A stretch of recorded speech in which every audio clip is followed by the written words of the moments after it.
شیر سلام کے اور 5 بند مرسی کے نعرہ صلوات اللہم صلی علی محمد و آل محمد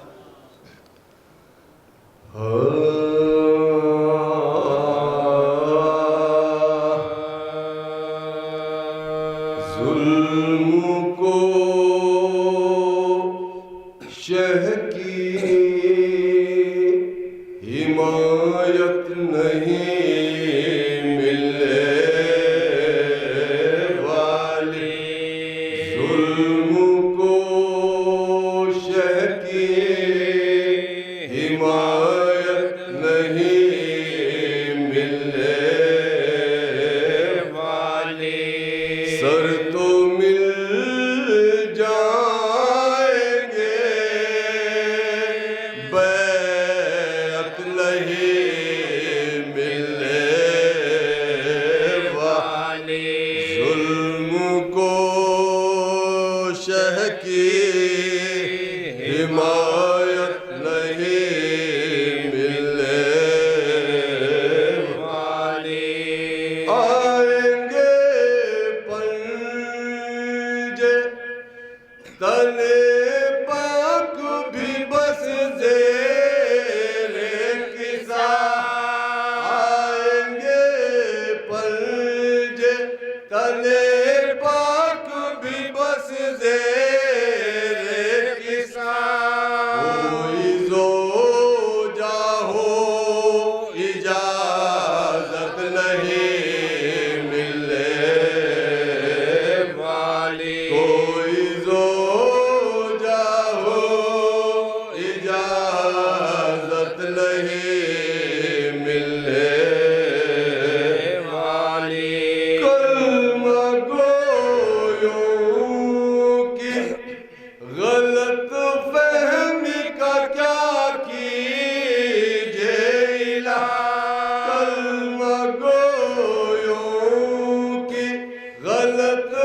درے حیدر پہ اتر آ تو بھی اے ستارے درے حیدر پہ اتر آ تو بھی آسمانوں میں یہ رفعت نہیں ملنے والی آسمانوں میں یہ رفعت نہیں ملنے آخری دو شعر سماعت کریں کب کہتا ہے کہ آ جائے قدم ہے در کے کب کہتا ہے کہ آ جائے قدم ہے در کے ورنہ کوئی ہوئی عظمت نہیں ملنے والی ورنہ کوئی ہوئی عظمت نہیں ملنے والی یہ فضیلت بھی ہے حصے میں بنی ہاشم کے یہ فضیلت بھی ہے حصے میں بنی ہاشم کے ہر قبیلے میں شجاعت نہیں ملنے والی ہر قبیلے میں شجاعت نہیں ملنے والی سر تو مل جائیں گے بیعت نہیں ملنے والی سورہ فاتحہ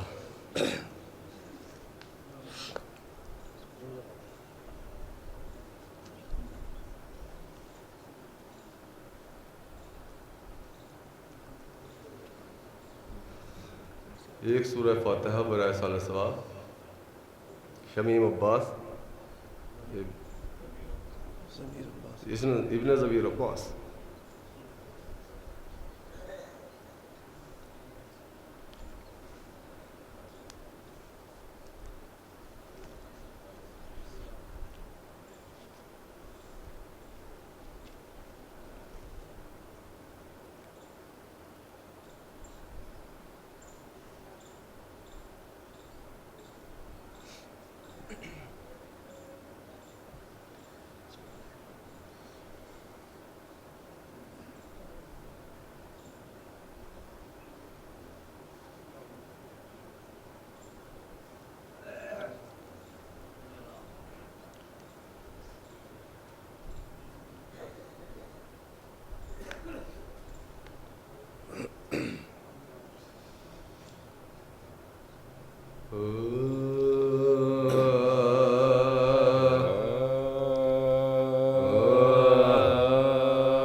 چشم نم چلے ہم راہ لے کے قافلے رنج و غم چلے زینب پکاری پیٹ کے سر بھائی ہم چلے زینب پکاری پیٹ کے سر بھائی ہم چلے الفت جو تھی کمال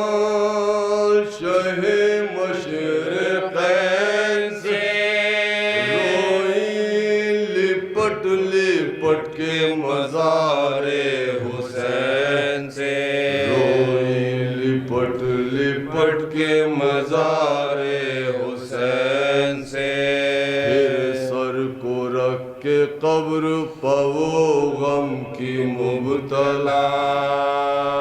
بولی کہ السلام علیک شہ خدا، بھیا اٹھو سوار کرو تم پہ میں فدا، فرمائیے وطن میں جا کر کروں گی کیا فرمائیے وطن میں جا کر کروں گی کیا، رہ کے دھیان آتا ہے مجھ دل ملول کو، کیا جا کے منہ دکھاؤں گی قبر رسول کو، کیا جا کے منہ دکھاؤں گی قبر رسول کو، بھیا میں بل تمہارے وطن کو نہ جاؤں گی، بھیا یہی میں قبر پر آنسو بہاؤں گی، نالوں سے آسمانوں زمین کو ہلاؤں گی، نظر حسین پیاسوں کو پانی پلاؤں گی، نظر حسین پیاسوں کو پانی پلاؤں گی، جو پوچھے گا تو روتی ہوئے کیوں شور و شین سے کہہ دوں گی چھٹ گئی ہوں میں بھائی حسین سے، کہہ دوں گی چھٹ گئی ہوں میں بھائی حسین سے، سجاد رو کے کرتے تھے زینب سے یہ سخن،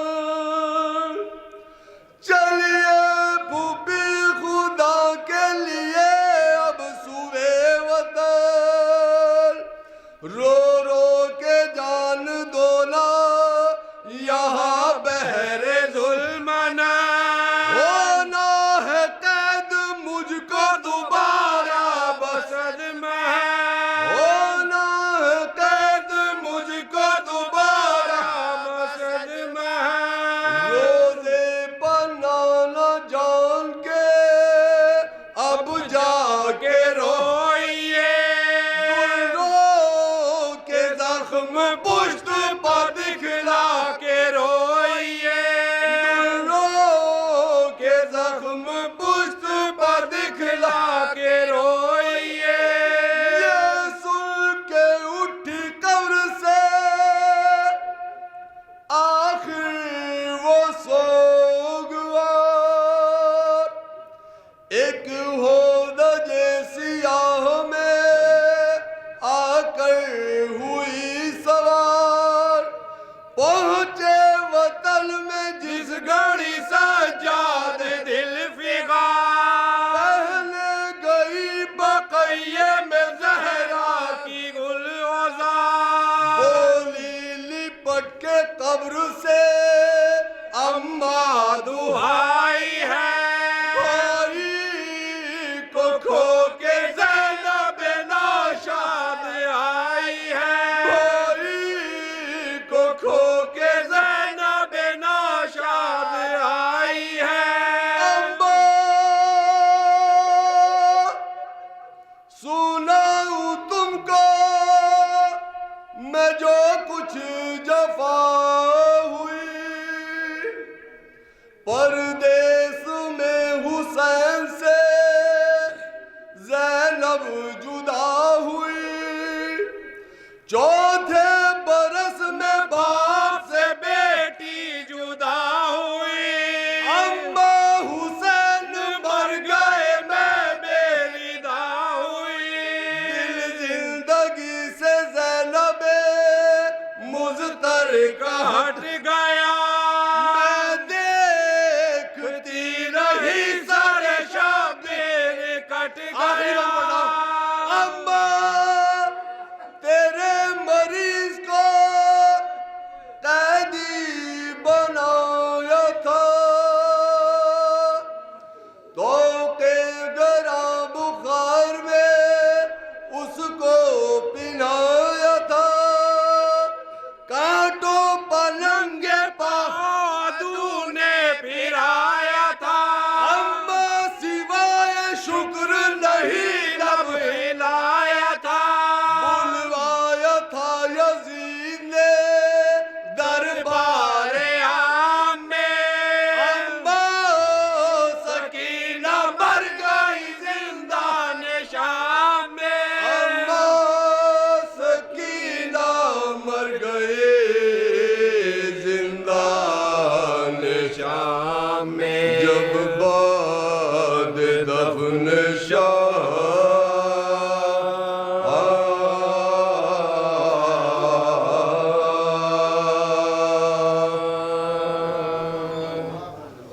جاؤ جی. درود پڑھے محمد وآل محمد. صلی علی محمد وآل محمد.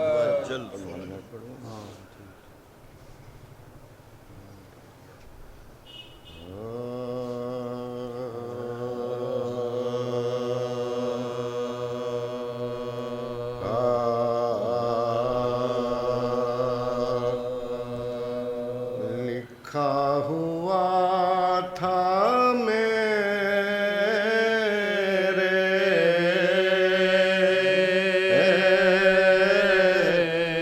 کفن پر علی علی لکھا ہوا تھا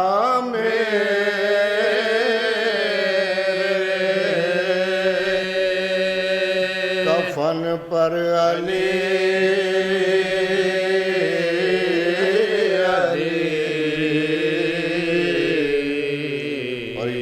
دیکھ کر فرشتوں کے دل جھومنے لگے. پھر اس کے بعد اپنے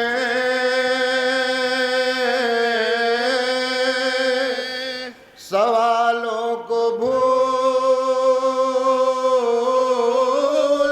کر منکر نکیر میرا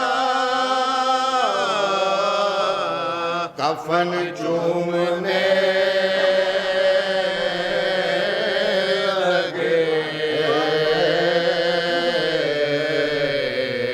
لکھا ہوا تھا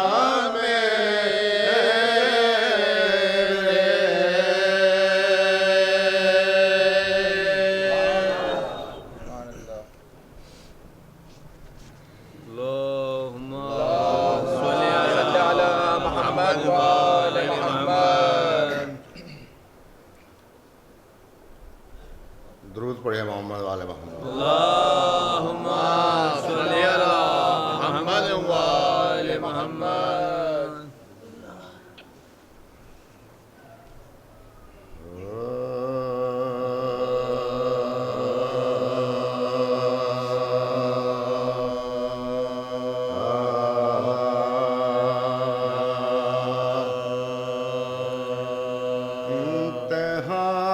امتحان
بڑھتے جاتے ہیں حسین امتحان عشق میں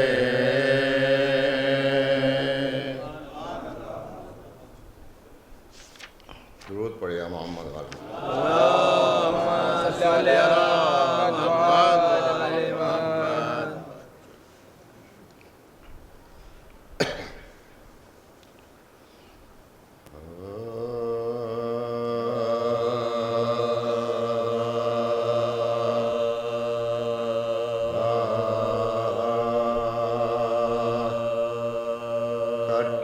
کٹایا سر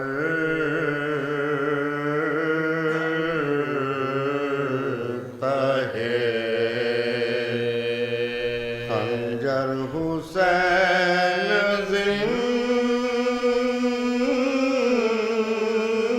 زندہ باد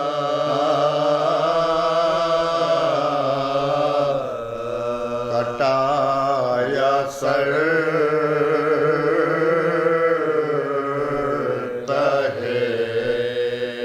خنجر حسین زندہ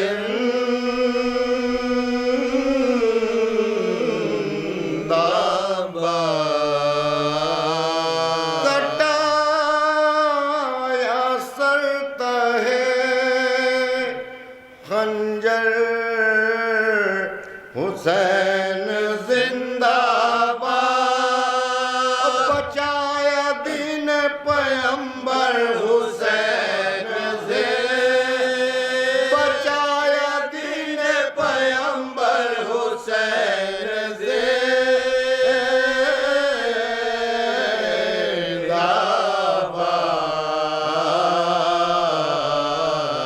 کٹایا سر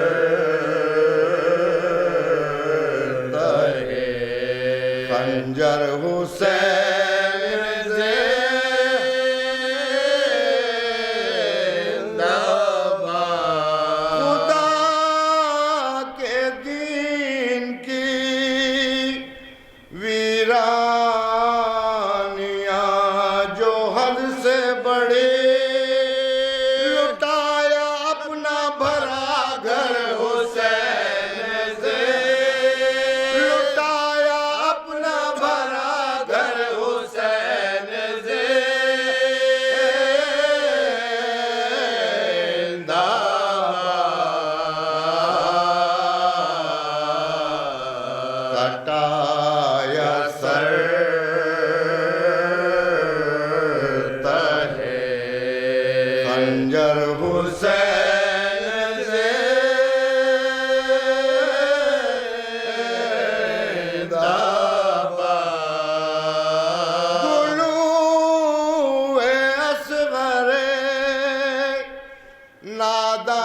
ناداں سے کھینچ کر ناوک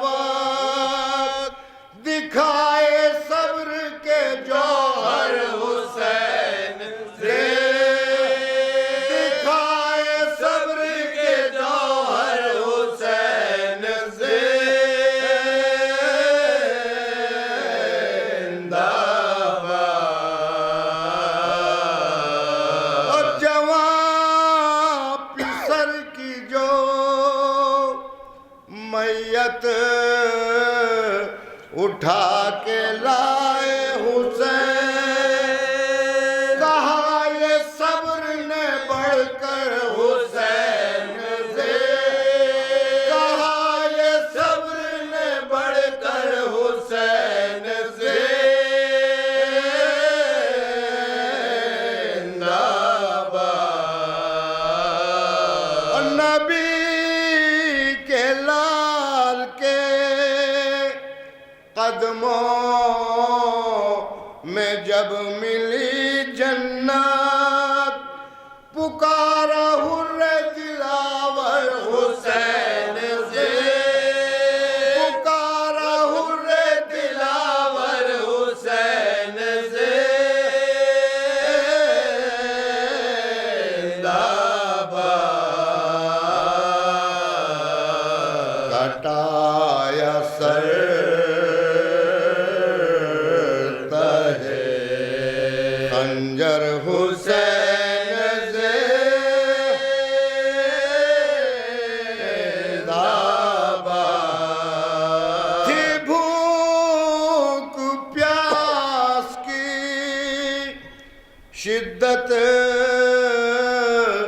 مگر یہ ہمت تھی اٹھائے لاش بہتر حسین سے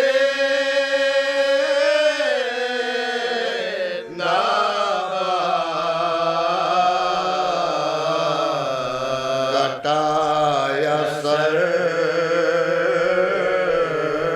تہے خنجر حسین سے شہید کربو بلاطین روز کے پیاسے سلام کرتا ہے کوثر حسین سے سلام کرتا ہے کوثر حسین سے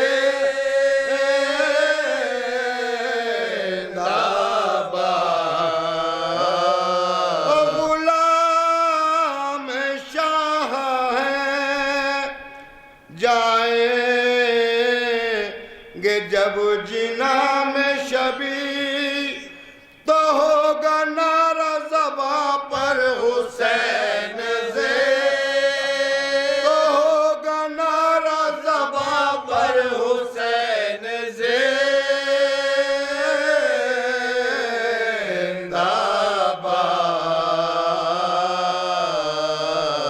کٹایا سر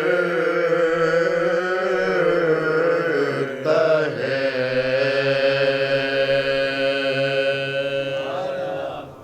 سورہ فاتحہ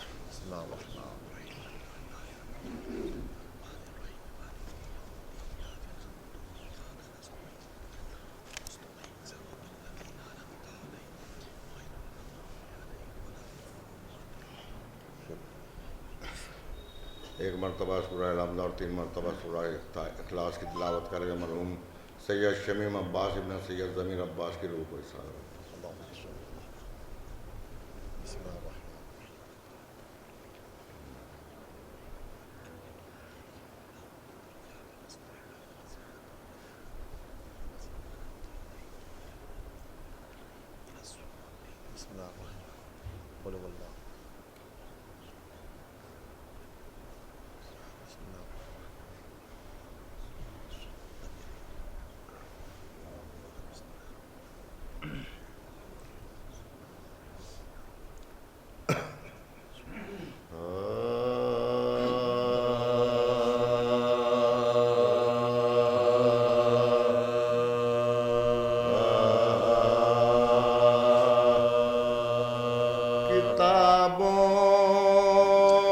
کتابوں میں ہے لکھا ایک روز کا یہ حال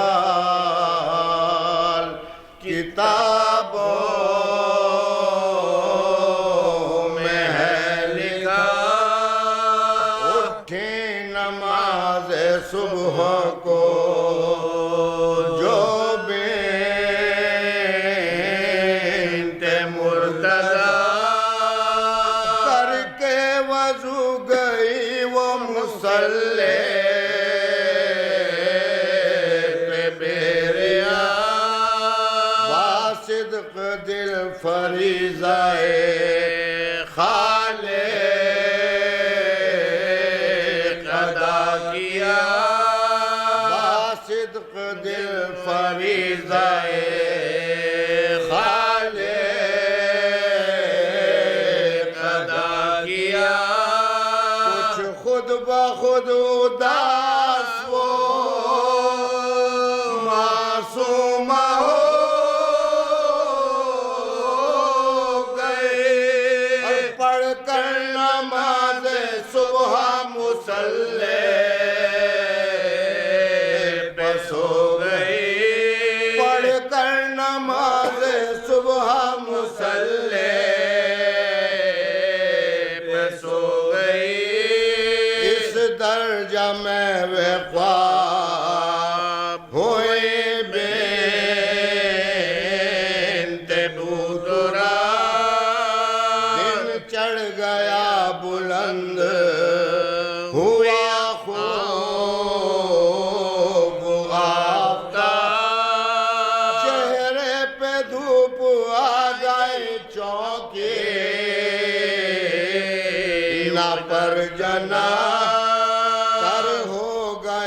پسینے سے سب روئے بے نقاب ہو گیا پسینے سے سب روئے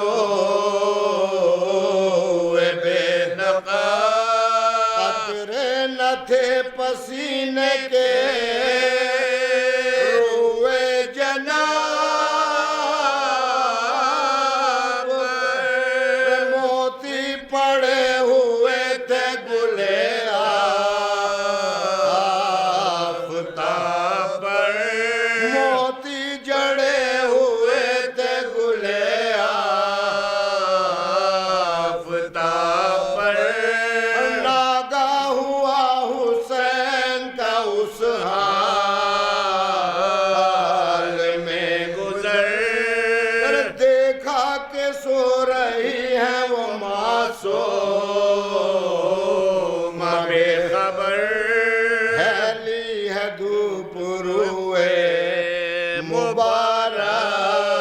مبارک کے سر بسر پوشاک جسم پاک پسینے میں تربتر پوشاک جسم پاک پسینے میں تربتر دیکھی بہن پہ دھوپ تو صدمے بڑے ہوئے دامن دبا کر رو کے حضرات کھڑے ہوئے دامن ابا کا رو کے حضرات کھڑے ہوئے عرصے کے بعد چوکی جو وہ جان مرتضی دیکھا ابا کا سایہ ہے گے شاہ ہدا لے کر بلائے بھائی کی اس طرح سے ہائے ہائے بہت ہوئی تمہیں تکلیف میں فدا ہائے ہائے بہت ہوئی تمہیں تکلیف میں فدا آؤ لگاؤ آنکھوں سے زینب یہ پیار ہے بھائی حسین دکھ گئے ہوں گے تمہارے بھائی حسین دکھ گئے ہوں گے تمہارے ہاتھ بہنوں کی بھائیوں سے تو الفت ہے آشکار لیکن جناب حضرت زینب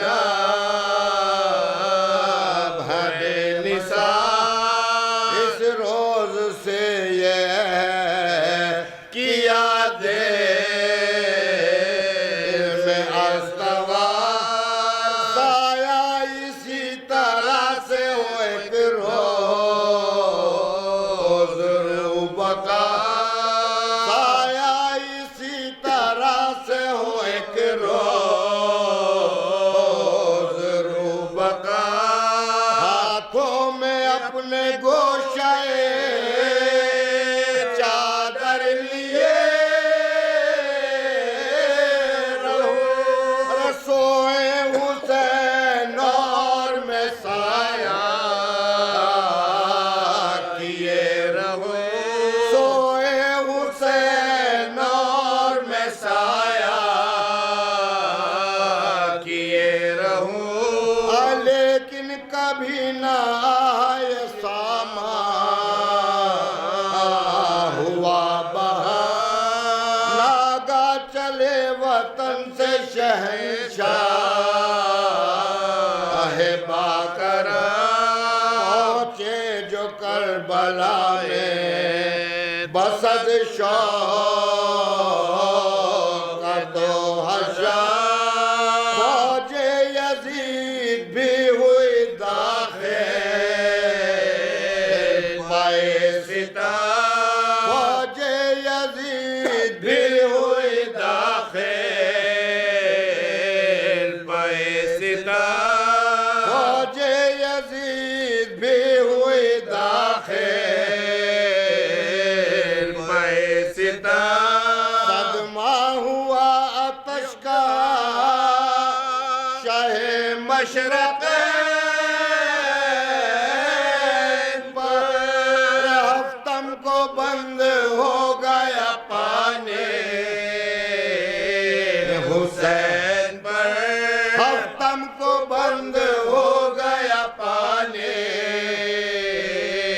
حسین پر پھر آ کے لوٹا خیمہ سلطان نے دو سرا ریلا سر حرم سے ردائے خدا لیلی سر حرم سے ردائے جدا جدا فضا نے رو کے حضرت زینب سے یہ کہا رانڈو لگا کوئی وارث والے نہیں رہا رانڈو کا کوئی والی وارث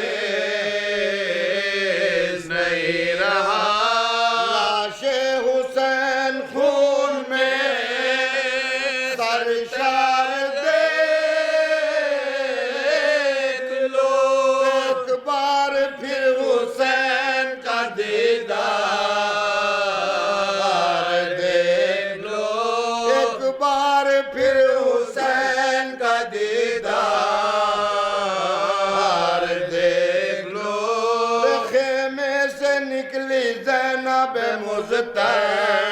مضطرب بصد فغان ہر گام پر تھا آنکھوں سے دریا خون رواں مقتل میں آئی پیٹتے جس دم وہ ناتوان لاش حسین دھوپ میں دیکھی جو الربا لاش حسین دھوپ میں دیکھی جو الربا رو کر کہا ستم ہے شرح مشرق ہوتی رضا تو سایہ میں کرتے حسین پر رو کر کہا ستم ہے چاہے مشرق پر ہوتی رضا تو سایہ میں کرتے حسین پر ایک روز کا یہ حال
رحم اللہ من قرأ الفاتحہ.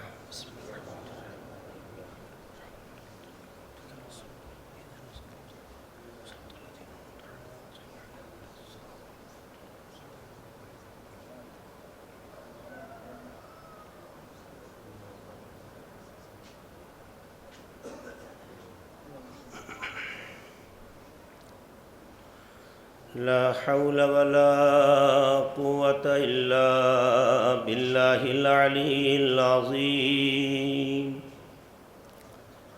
أعوذ بالله من الشيطان الرجيم.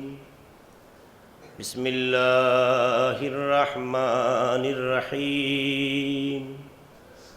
الحمد لله الذي أرسل رسوله بالهدى ودين الحق ليظهره على الدين كله ولو كره المشركون.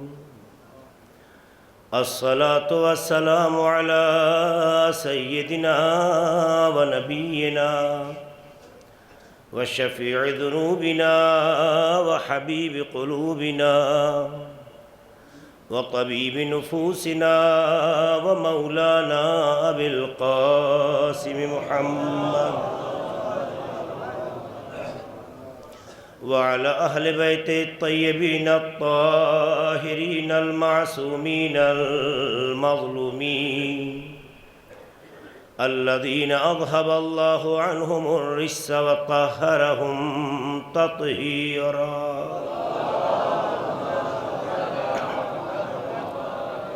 ولعنة الله على أعدائهم وغاصبي حقوقهم ومنكري فضائلهم أجمعين من يومنا هذا إلى قيام يوم الدين. أما بعد، فقد قال الله سبحانه تبارك وتعالى في كتابه المبين وهو أصدق القائلين والصادقين وقوله الحق. بسم الله الرحمن الرحيم.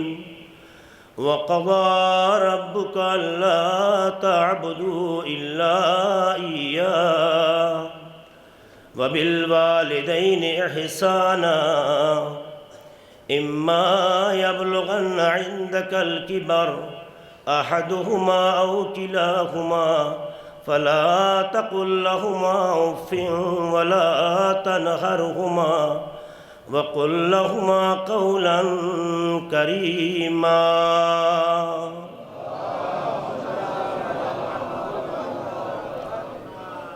آغاز بیان سے قبل آپ فضاسل تماسی کے ایک بار سورہ حمد اور 3 بار سورہ توحید کی طرف فرما کر مرحوم سے شمیم عباس زیدی ابن سید ضمیر عباس زیدی کو پڑھ کے بخش دیں.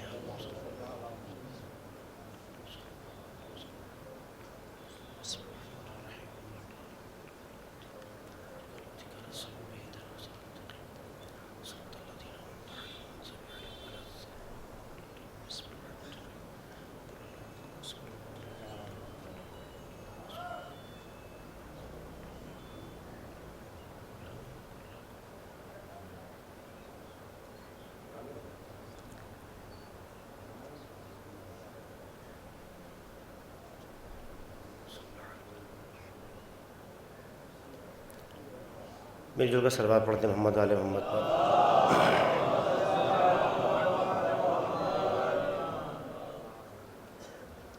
یہ وقت جو ہمیں دیا گیا ہے گفتگو کے لیے، یہ ایک ایسا وقت ہے جو اسلامی تعلیم اور تہذیب کے مطابق نہیں ہے. میں مظفر نگر کے اکثر علاقوں میں آتا رہتا ہوں، اور جو حضرات میرے مزاج سے واقف ہیں وہ جانتے ہیں کہ وقت نماز ہم نماز پہ توجہ دیتے ہیں. اس کی وجہ یہ ہے کہ فرش اعظم نے یہی تربیت کی ہے. کربلا نے ہمیں یہی درس دیا ہے کہ نماز اپنے وقت پہ پڑھی جائے۔ نماز حسین بھی پڑھتے تھے، نماز یزید لشکر بھی پڑھتا تھا، لیکن کربلا میں امام حسین نے وقت پہ نماز پڑھ کے بتایا کہ حسین ہے جو وقت کی پابندی کرتا ہے۔ اس لیے ہر حسینی کی پہچان یہ ہونی چاہیے کہ مجلس نماز میں تاخیر کا سبب نہ بنے۔ ڈر لگتا ہے کہیں یہ ہمارا عمل شوق نہ بن جائے عبادت کے بجائے۔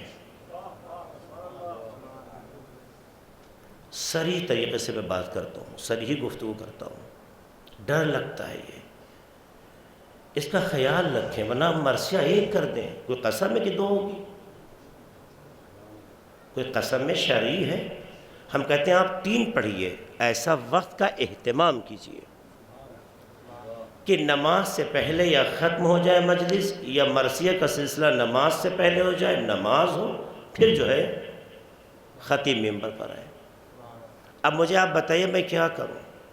میں آپ سے ایک سوال کر رہا ہوں، اس کا جواب آپ نہ دیجئے، امام حسین کی تربیت سے جو پایا ہے وہ دیجئے۔ منصب کے منہ میں زبان ہے، کوئی کچھ بھی بول سکتا ہے۔ کچھ بولنا ہنر نہیں ہے، سمجھ کے بولنا کمال ہے۔ ایک صلوات پڑھ دیں محمد والے محمد پر۔ کل کو لوگ یہی کہیں گے امامہ سر پہ ہے، اتنے علماء بیٹھے ہیں، نماز کے وقت کی پابندی تو یہ بھی نہیں کرتے۔ آپ مجھے بتائیے، فرش اعضاء نے آبروؤں کی حفاظت کی ہے، ہم تو فرش اعضاء پر بے آبرو ہو رہے ہیں۔ یہ سوچنے کا مقام ہے۔ آپ اپنے پروگرام کو اس طرح سے مرتب کیجئے کہ نماز کا وقت اس سے نہ ٹکرائے۔ یہ عادت ڈالیے، یہی کربلا ہے، یہی کربلا کا درس ہے، یہی کربلا کا پیغام ہے۔ 2 مہینہ 8 دن ہمارا شوق نہیں پورا ہوتا ہے، عبادت اور تربیت ہوتی ہے۔ آج وہ وقت آ گیا ہے کہ 2 مہینہ 8 دن ہم نے کیا سیکھا اسے اپنے عمل میں ظاہر کریں۔ ہم نے کیا سیکھا 2 مہینہ 8 دن میں؟ ماہ ربیع الاول آ گیا، چاند رات سے اہتمام ہو رہا ہے، محرم کی چاند رات سے مستقل مجلسیں ہیں، تعداد مجلسوں کی اتنی ماشاءاللہ ہے جسے گننے کی ضرورت نہیں ہے۔ اللہ اور اس میں برکت پیدا کرے، لیکن جتنا تعداد میں برکت ہو اس سے کہیں زیادہ اس کے اثر میں اللہ برکت عطا فرمائے۔ صلوات پڑھ دے محمد والے محمد پر۔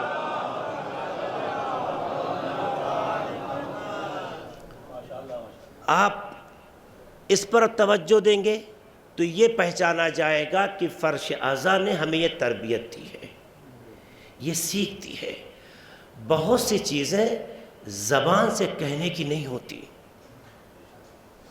اور زبان سے کہی جائی بات ہمیشہ سچ و ضروری بھی نہیں ہے۔ زبان سچ بھی بولتی ہے، زبان جھوٹ بھی بولتی ہے، پر کردار جھوٹ نہیں بولتا۔ اس لیے اہل بیت کہتے ہیں کہ ایسی زندگی بناؤ جہاں زبان خاموش ہو، کردار بول رہا ہو۔ ایسی زندگی پرورش دو، ایسی زندگی سنوارو کہ جہاں تمہاری بات تمہارے کردار کے ذریعے پتہ چلے۔ اہل بیت وہ حقیقت ہیں کہ جو کچھ کہا پہلے انجام دیا، پھر اسے لفظوں میں بیان کیا۔ احادیث اہل بیت کردار کا نتیجہ ہے جو لفظ کا مجموعہ بن کے سامنے آئی ہیں۔ اے صلوات پڑھ دے محمد والے محمد پر۔ اگر اس پر ہم توجہ دیں گے تو ماجور ہیں، اگر توجہ نہیں دیں گے تو ہم یہ تو نہیں کہتے کہ ماجور نہیں، مگر جو اجر دیتا ہے اس کی تربیت کے خلاف ہے۔ اس کا خیال رکھیں اور انشاءاللہ آئندہ پابندی کریں، ورنہ کم سے کم میں معذرت خواہ ہو جاؤں گا۔ ایک صلوات پڑھ دے محمد آل محمد پر۔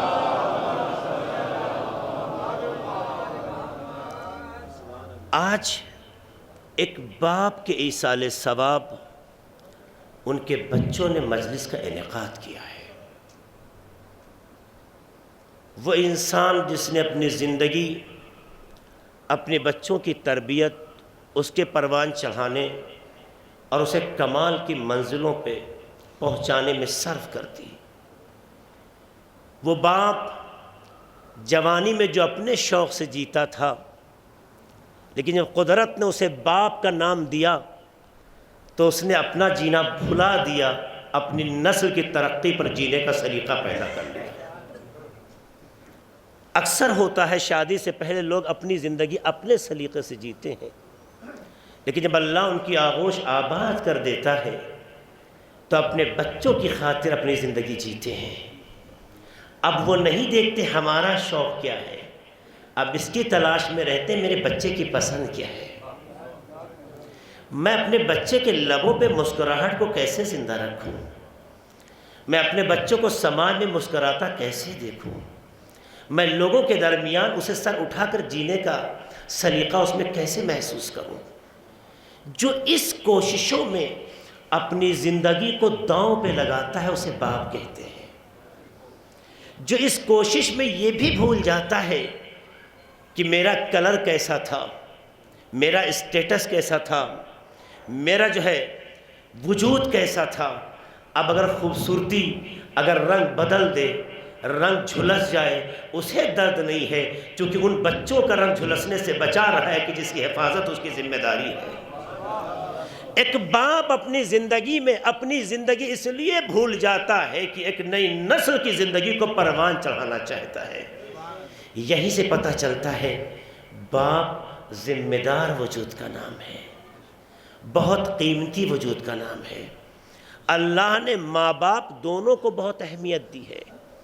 قرآن مجید نص صریح کی بنیاد پر ماں کے پاس اللہ نے 2 ایسے عمل رکھے ہیں کہ جو کسی اور کے پاس نہیں ہے۔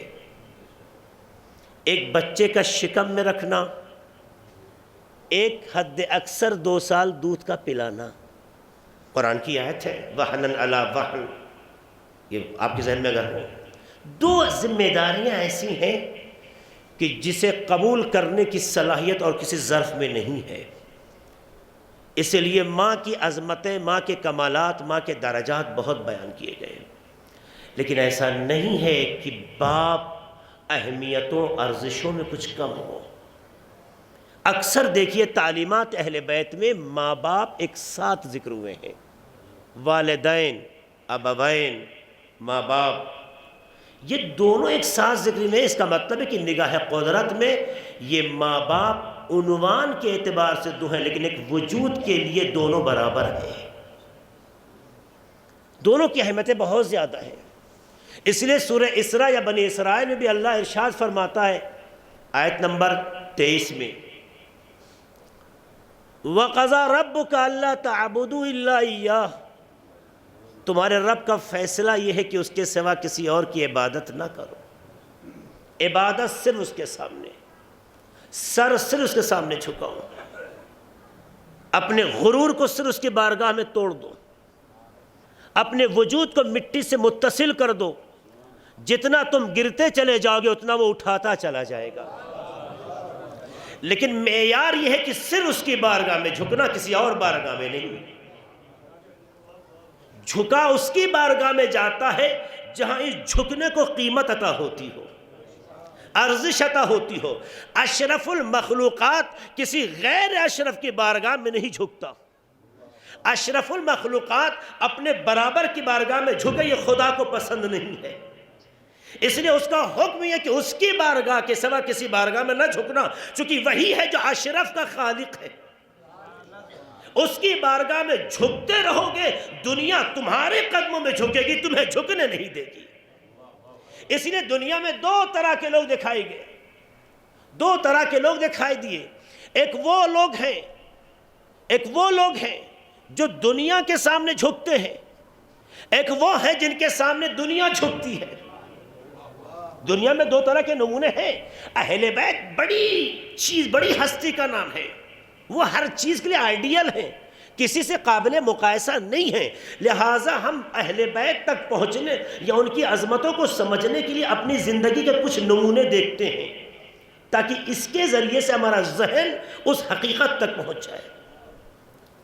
منو کمالات کے انتہا پہ قدرت نے انہیں پہنچایا ہے۔ تو جب اہل بیت اس کمال کی منزل پہ ہے تو میں بات اہل بیت کی نہیں، ان کے غلاموں کی آپ کے سامنے رکھتا ہوں۔ دنیا میں دو طرح کے لوگ دکھائی دیتے، ایک وہ ہیں جو دنیا کے سامنے جھکتے ہیں، اور کچھ ایسے ہیں جن کے سامنے دنیا جھکتی ہے، اور یہ دونوں چہرے آج بھی دنیا میں ہیں۔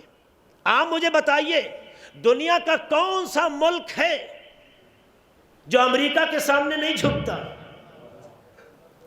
دنیا کا کون سا ملک ہے جو امریکہ کے سامنے نہیں جھکتا؟ امریکہ تو پھر بھی سپر پاور تھا، اسرائیل کے سامنے جھکنا پسند نہیں کرتا۔ سارے نام نہاد مسلمان ملک اسرائیل کے سامنے جھک رہے نہیں جھک رہے ہیں؟ ہم بہت غرور رکھنے والے ہندوستانی کسی کے سامنے جھک رہے ہیں، حکومت کی بات کر رہا ہوں میں، فرد کی بات نہیں کر رہا ہوں، کسی کے سامنے جھک رہے نہیں جھک رہے؟ دنیا کی ساری حکومتیں امریکہ کے سامنے جھکتی ہیں، اور امریکہ ہے جو ایران کے سامنے جھکتا ہے۔ اسی لیے جب کسی نے پوچھا آیت اللہ خامنئی سے یہ کیا وجہ ہے دنیا امریکہ کے سامنے جھکتی ہے، امریکہ آپ کے سامنے جھکتا ہے، تو کہا بیٹا چونکہ ہم اس کے سامنے جھکتے ہیں جس کے سامنے جھکنے کے بعد کسی اور کے سامنے جھکنے کی ضرورت نہیں۔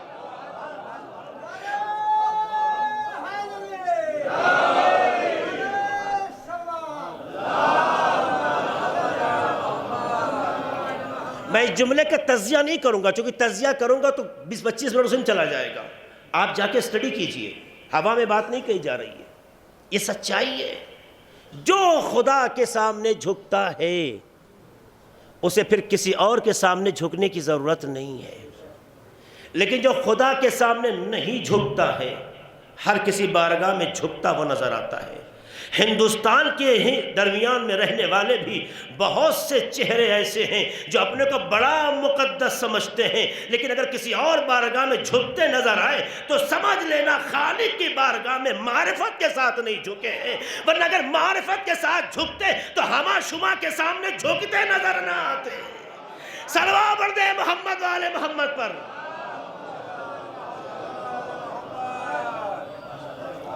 جو بھی ایکس وائی زیڈ چہرے ہوں، کسی بھی لباس میں ہوں، نارمل لباس میں ہوں، عوامے میں ہوں، بہروپیہ ہوں، جس بھی کنڈیشن میں ہوں، آج اس لباس میں اتنے بہروپیہ آ گئے کہ یہ سمجھنا مشکل ہو گیا کہ واقعی کون ہے، ڈھونگی کون ہے۔ تو عزیزو اس کے کردار کو دیکھو، جو خدا کی بارگاہ میں جھکتا ہے کہیں اور جھکتا نظر نہیں آتا ہے، لیکن جو آر ایس ایس کی آغوش میں جھکے، جو کسی اور کی آغوش میں جھکے، جو کسی اور بارگاہ میں جھکے، جو کسی اور بت کے سامنے جھکے، ایسا جھکنے والا خالق کا معرفتی سجدہ کرتا تو دنیا جھکتا نہیں، یہ جھکنا بتاتا ہے اس نے خدا کا سجدہ معرفت کے ساتھ انجام نہیں دیا ہے۔ صلوات پڑھ دے محمد والے محمد پر۔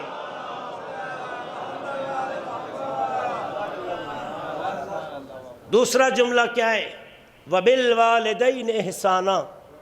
بہت سنا ہے آپ نے اس آیت کو، یہ کوئی نئی آیت آپ کے سامنے نہیں ہے۔ اللہ کے سامنے جھکو اور والدین کے ساتھ احسان، ایک ہی آیت میں دونوں جملے ہیں اور بغیر کسی فصل کے ہیں۔ کیا مطلب ہے؟ اللہ کے سامنے جھکو سمجھ میں آتا ہے، وہ خالق ہے۔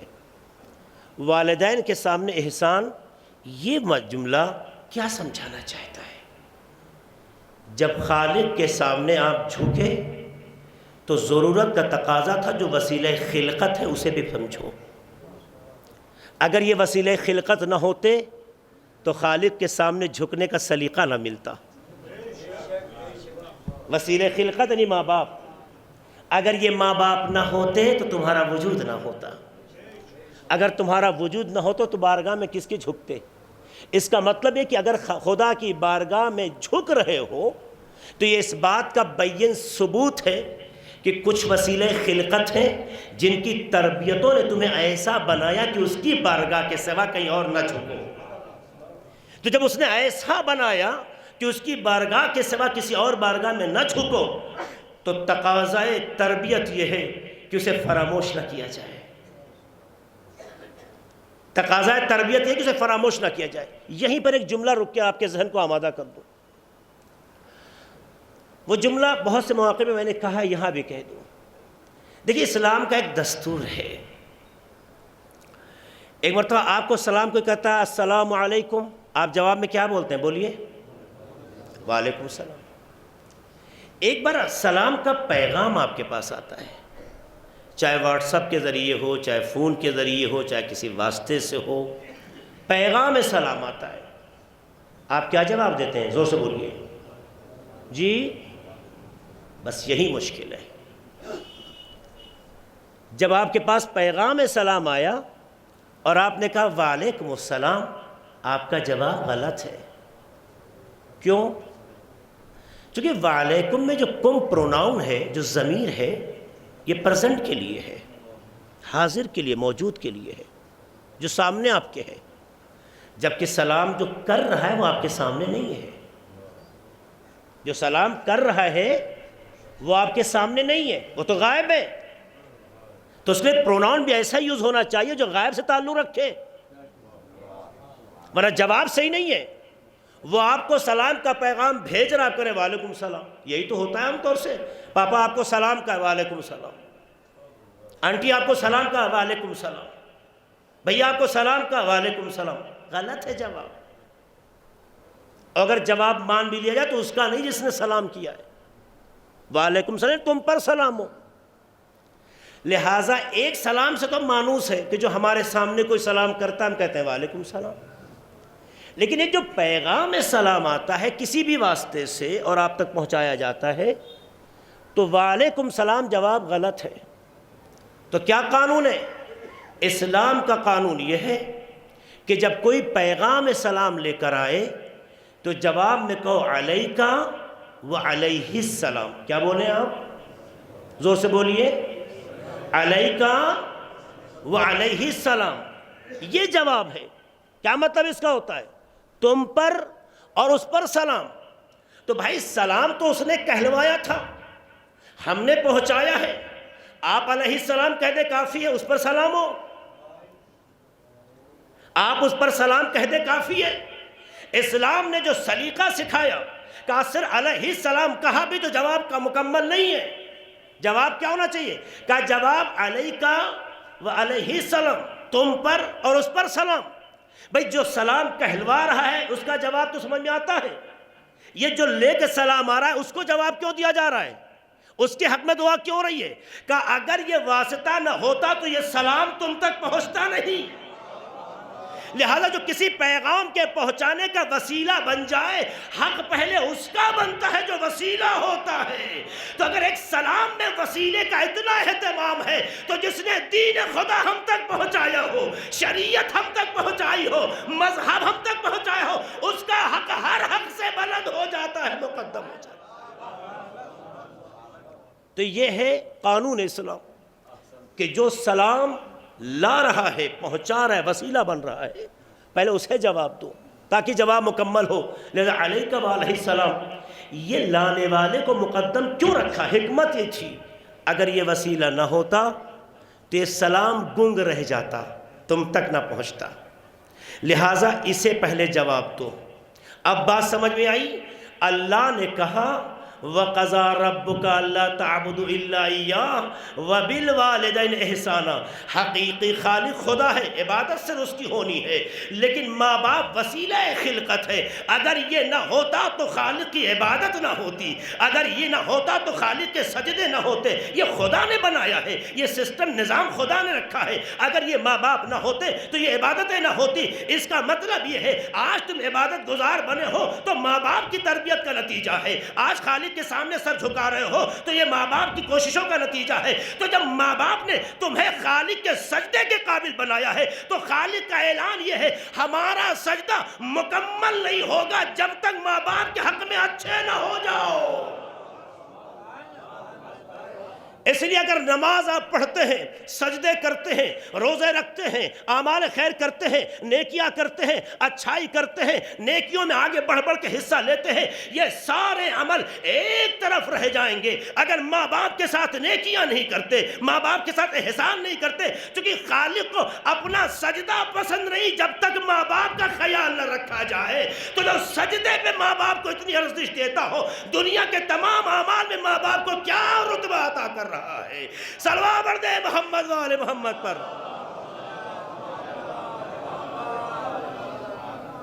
یہ ہے اللہ اکبر اللہ اکبر اللہ اکبر اشہد ان لا الہ الا اللہ اشہد ان لا الہ الا اللہ اللہم صلی علی محمد و آل محمد فرجان اللہم صلی علی محمد و آل محمد عجل فرجان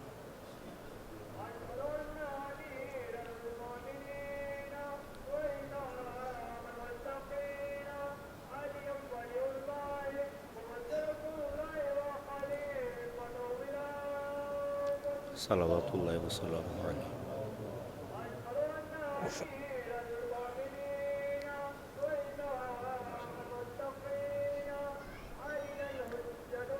اللہم صلی علی محمد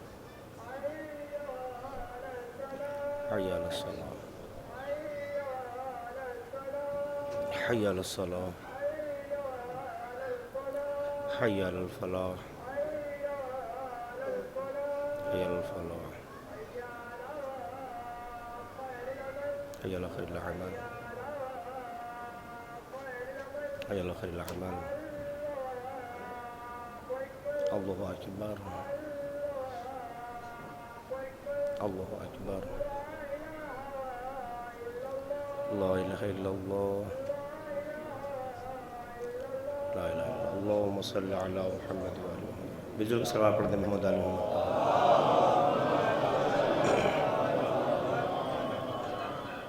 تو پروردگار نے حکم دیا وَبِالْوَالِدَيْنِ احسانا ماں باپ کے ساتھ احسان کرو اچھا احسان کا ترجمہ ضرور نیکی ہوتا ہے لیکن احسان اور نیکی میں بہت فرق ہے عربی میں نیکی کے لیے لفظ معروف آتا ہے بر آتا ہے خیر آتا ہے اس طرح کی ترکیبات عربی میں ہیں جو نیکی کے معنی کے لیے ہے لیکن لفظ احسان کیا کہنا چاہتا ہے لفظ احسان کے بارے میں تفسیر المیزان میں علامہ محمد حسین طباطبائی لکھتے ہیں اسی آیت کے ضمن میں احسان اس نیکی کو کہتے ہیں کہ ماں باپ کو اگر کسی چیز کی ضرورت محسوس ہو تو طلب کرنے سے پہلے اسے پورا کر دیا جائے میں نے بہت سکون سے بات کہی تاکہ آپ کے ذہنوں تک آسانی سے بات پہنچے احسان اس عمل اور نیکی کو کہتے ہیں جو ماں باپ کے مطالبے سے پہلے اولاد کے ذریعے سے عملی ہو جائے اگر ماں باپ پانی پینا چاہتے ہیں تو قبل اس کے کہ پانی کہیں بچہ پانی لا کر رکھ دے قبل اس کے کہ ماں باپ اس سے کہے بھوک لگی ہے اس کے لیے کھانا دسترخوان لگا دے قبل اس کے کہ انہیں کسی چیز کی ضرورت محسوس ہو اس سے پہلے اولاد فراہم کر دے اب آپ کے لیے ایک سوال ہوگا ہم کیسے سمجھیں وہ کیا چاہتے ہیں غور کیجئے گا اس بات پہ کیسے سمجھیں وہ کیا چاہتے ہیں سوال جب ہمارا بچپنا تھا تو کیسے وہ سمجھ گئے کہ ہماری خواہش کیا ہے گھر میں قدم رکھنے سے پہلے گھر میں آنے سے پہلے میرے بچے کو یہ پسند ہے میرے بچے کی یہ خواہش ہے میرا بچہ یہ چاہتا ہے میرے بچے کو یہ چیز پسند ہے یا نہیں یہ کیسے وہ خواہشوں کو زبان پر آنے سے پہلے پوری کر رہے تھے یہ بچپن میں اس لیے پوری کر رہے تھے کہ ہم دونوں اٹیچ تھے اس کا مطلب یہ ہے کہ جہاں رشتے وابستہ ہوتے ہیں وہاں جذبات کا احساس ہونے لگتا ہے وَبِالْوَالِدَيْنِ احسانہ خدا کہہ کے بتانا چاہتا ہے یہ محبت کا تقاضا نہیں ہے کہ ویڈیو کالنگ کر کے پاپا کیسے پوچھ لو کافی ہے کبھی موقع ملا بھولے بھٹکے تو ایک بار گھوم کے چلے جائے کافی نہیں یہ سے فارمیلٹی کہتے ہیں اسے احسان نہیں کہتے ہیں ویڈیو کالنگ سے جذبات کا پتہ نہیں چلتا ہے جب تک انسان زندگی ساتھ نہ گزارے جب اٹیچ ہوتا ہے ساتھ ہوتا ہے احساسات سے وابستہ ہوتا ہے جب احساسات سے وابستہ ہوتا ہے تو پتہ ہے پاپا کے یہ پانی پینے کا ٹائم ہے، پاپا کا یہ کھانا کھانے کا ٹائم ہے، میرے والدین کے یہ سونے کا ٹائم ہے، ان کے لیے یہ نہانے کا ٹائم ہے، ان کے لیے ضرورت کا ٹائم ہے۔ یہ ساری چیزیں جب پتہ چلتی ہے جب اولاد ماں باپ کے ساتھ ہو۔ اسلام کی تربیت میں اولاد کہیں ہو ماں باپ کہیں ہو یہ کافی نہیں ہے۔ احسان کرنا ہے تو پیسہ بھیجنے کا نام احسان نہیں ہے، خود کے وجود کے ساتھ خدمت کرنے کا نام۔ سلام پڑھ دے محمد و آل محمد پر۔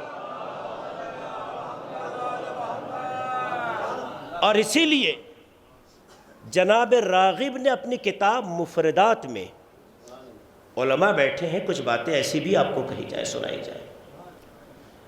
الاحسان کا جب معنی لکھتے ہیں تو کہتے ہیں احسان عدل سے بھی بڑا ہے۔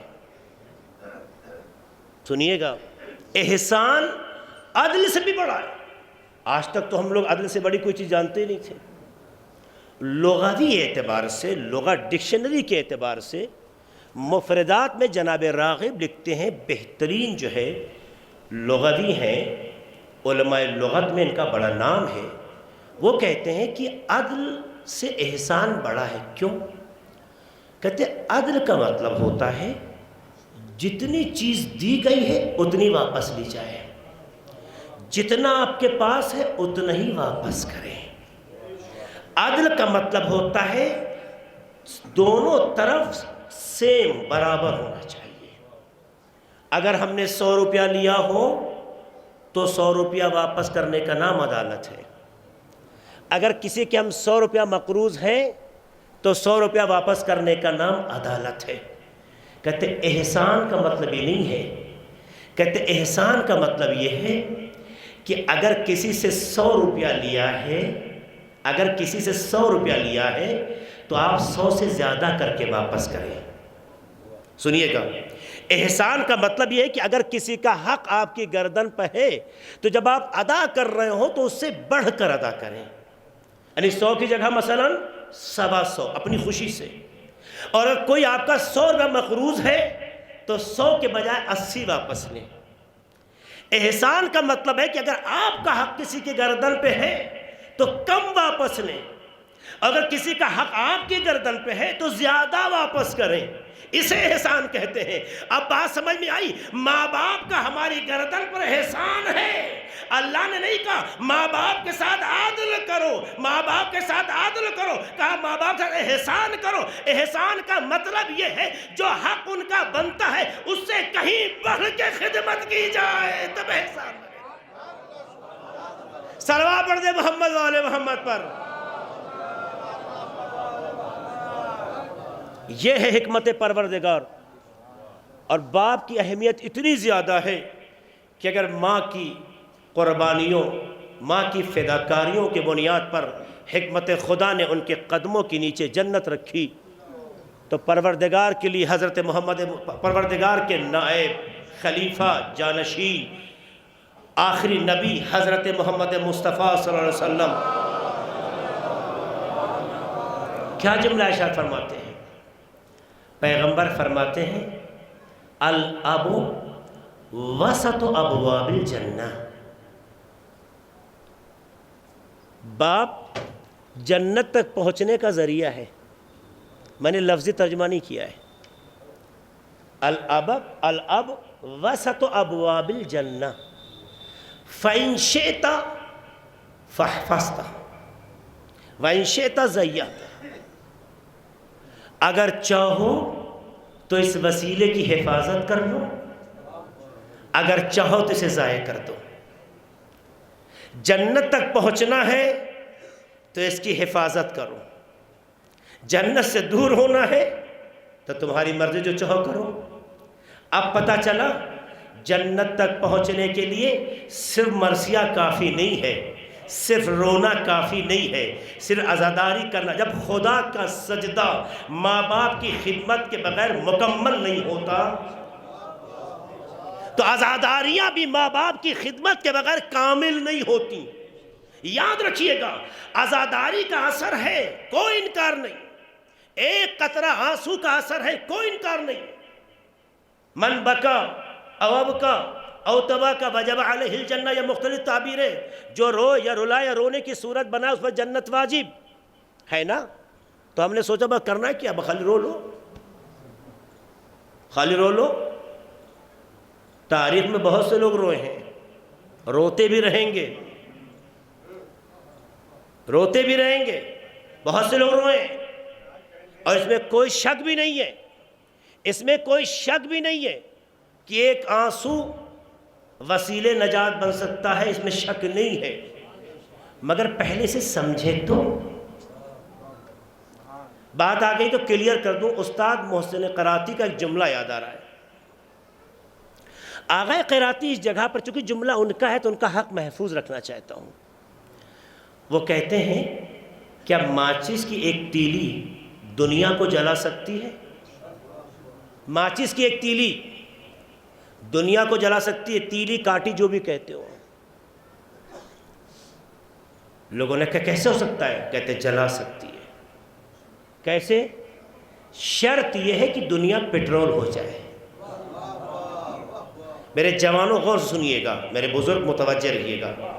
ایک ماچس کی تیلی دنیا کو جلانے کی صلاحیت رکھتی ہے، شرط یہ ہے کہ دنیا پیٹرول ہو جائے. کیا مطلب؟ یعنی دنیا میں جلنے کی صلاحیت پیدا ہو جائے. جملہ بدل دوں، دنیا میں ظرف پیدا ہو جائے، ظرفیت آ جائے. ایک کانٹی جلا سکتی ہے، ورنہ ایسے آپ کتنی کانٹیاں جلا دے گھر کا چولہا نہیں جلتا. گھر کتنی تیلیاں جلا دے جلدی چولہا نہیں جلتا. مگر ایک تیلی دنیا کو جلا سکتی ہے، شرط یہ ہے کہ دنیا پیٹرول ہو. اور مثال دیتے ہیں، کہتے ہیں ایک چابی کیا گاڑی چلانے کی قدرت رکھتی ہے؟ لوگوں نے کہا ہاں. کہا کیسے؟ اگر اس میں کاربن ہو، اگر پیٹرول انجن میں نہ پہنچ رہا ہو، اگر پہیہ پنچر ہو، اگر کوئی نٹ ڈھیلا ہو، اگر کوئی اس میں ٹیکنیکل پرابلم ہو، گاڑی آگے بڑھے گی؟ آپ کرتے رہیے، گاڑی اچھلے گی، بڑھے گی نہیں. اس کا مطلب ہے کہ ایک سوئچ گاڑی کو آگے بڑھا سکتی ہے، ایک چابی گاڑی کو چلا سے. شرط یہ ہے کہ جس چیز کو چلنا ہے اس میں کوئی ایسا فالٹ نہ ہو جو ٹیکنیکل فالٹ کہلائے. شاید میری بات پہنچی نہیں ہے، میری بات پہ غور کیجئے گا. ٹیکنیکل فالٹ نہ ہو. اگر ٹیکنیکل فالٹ ہوگا تو آپ چابیاں گھماتے رہے، گاڑی آگے نہیں بڑھے گی. ایک آنسو بھی جنت تک پہنچانے کی ضمانت ہے. شرط یہ ہے ہم میں وہ ظرفیت پائی جاتی ہو، ہم میں خباثت نہ ہو، ہم میں شرارت نہ ہو، ہم میں بدتمیزیاں نہ ہو، ہم میں برائیاں نہ ہو، کسی کی توہین نہ ہو، کسی کا مسخرہ نہ ہو، کسی کی بے آبروئی کرنے کا جذبہ نہ ہو. ساری برائیاں ہم میں ہو، پھر بھی آنسو جنت میں لے کے چلا جائے. یہ فلسفہ نہیں سمجھ میں آتا ہے. صلوات پڑھ دے محمد والے محمد پر. اچھا میں ہوا میں بات نہیں کرتا ہوں، ایک اور حدیث سناتا ہوں تاکہ اس حدیث کا مقایسہ کرے، تاکہ کہیں ایسا نہ ہو مولوی ذہن آدمی پریشان ہونے لگے. پیغمبر نے فرمایا ان اللہ حرم الجنت علی کل فحاش. اللہ نے جنت کو ہر بدتمیز پر حرام قرار دیا. فحاش فحش سے ہے، اس کا مطلب صرف گالی نہیں ہے. ہر بدتمیز، ہر شرارتی، ہر توہین کرنے والا، ہر مسخرہ کرنے والا، وہ انسان جو کسی کو بے آبرو کرتا ہے، ہر وہ انسان جو کسی کی آبرو سے کھیلتا ہے، ہر وہ انسان جو کسی کی کمزوریوں سے کھیلتا ہے، ہر وہ انسان جو بدتمیزی کے دائرے میں آئے، برائی کے دائرے میں آئے، پیغمبر فرماتے ہیں اللہ نے جنت اس پر حرام قرار دی ہے. ایک طرف ایک آنسو جنت پہنچا رہا ہے، ایک طرف انسان اگر بدعمل ہے تو اسے جہنم نصیب ہوگی، جنت نہیں مل سکتی ہے. دونوں حدیثیں ٹکراتی بظاہر نظر آتی ہے. اخباریوں کو میں یہی تو دعوت فکر دیتا ہوں، آؤ کس حدیث کو غلط ثابت کرو گے؟ وہ بھی حدیث پیغمبر سے ہے، یہ بھی حدیث پیغمبر سے ہے، وہ بھی حدیث اہل بیت سے منسوب ہے، یہ بھی حدیث اہل بیت سے منسوب ہے. اس کا مطلب یہ ہے اخباریت کا نعرہ رکھنے والوں اگر اصولی ذہن نہ ہو تو حدیث کی توہین ہوگی، تقدس نہیں بچے گا. اس لیے فقہاء نے آ کے اس کا حل بیان کر دیا کہ یہ حدیث مخصص ہے اس حدیث کی جو کہتی ہے ایک قطرہ جنت لے جائے گا، یعنی بتانا چاہتی ہے قطرہ، ایک آنسو کا قطرہ جنت لے جائے گا۔ شرط یہ ہے کہ بدعمل نہ ہو، شرط یہ ہے کہ بد کردار نہ ہو، بس شرط یہ ہے کہ وہ حسینی ہو جائے۔ حسینی لبیک یا حسین سے نہیں ہوتا ہے، اس انسان کو حسینی کہتے ہیں جس کی زبان خاموش ہو، کردار بول رہا ہو۔ صلوات پڑھ دے محمد والے محمد پر۔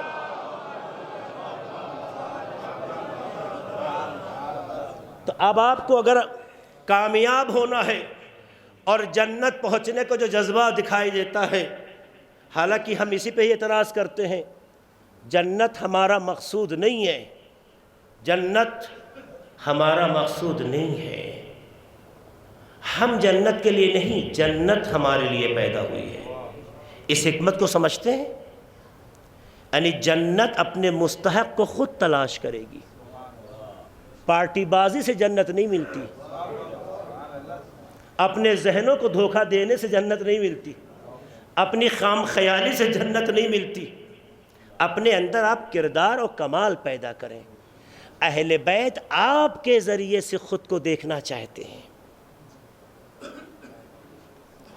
جیسے خدا نے اہل بیت کے ذریعے سے خود کو پہچانوایا ہے، ایسے اہل بیت آپ کے ذریعے میں دنیا میں پہچانے جاتے ہیں۔ کیا مطلب؟ اس کا مطلب ہے کہ ہر خاندان اس کی نسلوں سے دیکھ کر پہچانا جاتا ہے۔ اگر بچہ شریف ہے تو خاندان شریف کہلاتا ہے، اگر بچہ بدتمیز ہے تو خاندان شریف نہیں کہلاتا ہے۔ یہ اس بات کی علامت ہے کہ کس کے گھر کا بچہ کیسا ہے، کس کے گھر کا ماحول کیسا ہے، کس گھر کے ماں باپ کیسے ہیں، کس گھر کی زندگی کیسی ہے۔ اس گھر کے بچے سے مل لو، اس کا آداب، اس کے آداب، اس کے تہذیب، اس کے بولنے کا سلیقہ، اس کے اٹھنے بیٹھنے کا سلیقہ یہ کلیئر کر دیتا ہے کہ گھر کا کلچر کیسا ہے، گھر کا ماحول کیسا ہوتا ہے۔ اس لیے کہ بچہ دل کا بھی سچا ہوتا ہے، من کا بھی سچا ہوتا ہے، تو جہاں فکروں میں صداقت ہوتی ہے وہاں چھل کپٹ نہیں ہوتی ہے، وہی گھر کا ماحول باہر آ جاتا ہے۔ کیونکہ جس کے گھر کا ماحول اچھا ہوتا ہے اس کی باہر کی زندگی خوبصورت ہوتی ہے، جس کے گھر کا ماحول اچھا نہیں ہوتا ہے ریاکاری تو ہو سکتی ہے، ماحول اچھا نہیں ملتا۔ تو تاریخ سے آ کے پوچھو، جس کے گھر میں کلچر اچھا تھا اس کے بچوں سے شرافتی نظر آئی، جس گھر میں کلچر اچھا نہیں تھا اس کا کردار بتاتا سمجھ میں آ جاتا ہے۔ اب ہم سے اتنا نہ پوچھئے کہ یہ بات کہی کیوں جا رہی ہے، آئے ذوالعشیرہ میں پوچھے، ایک بچہ ہی تو تھا، پیغمبر آواز دے رہے تھے، کھڑا ہو کے مدد کے لیے کہہ رہا تھا، پیغمبر آواز دے رہے تھے، کھڑا ہو کے مدد کے لیے کہہ رہا تھا۔ اس بات کی علامت تھی کہ گھر میں اگر باپ کا کردار نبوت کی حمایت نہ ہوتا تو بچے میں خوبی ہی پیدا نہ ہوتی۔ صلوات پڑھ دے محمد والے محمد پر۔ تو یہ گھر کے ماحول سے، کسی کا گھر کیسا ہے، کسی کے ماں باپ کیسے ہیں، کسی کا بیک گراؤنڈ کیسا ہے، ان ویلیوز کو جاننے کے لیے بچوں کو دیکھیے، بچوں سے پتہ چلتا ہے۔ اس لیے کہ آپ کے گھروں میں ایک بات کہہ دوں، اس موقع پر نقل کر دوں آپ کے سامنے، جو گھر میں ہوتا ہے بچہ اسی کو کیا کرتا ہے کہ نہیں؟ جو گھر میں ہوتا ہے بچہ اسی کی نقل کرتا ہے۔ ابھی آپ دیکھیے آپ کے گھر میں، آپ لوگ سو تو نہیں گئے؟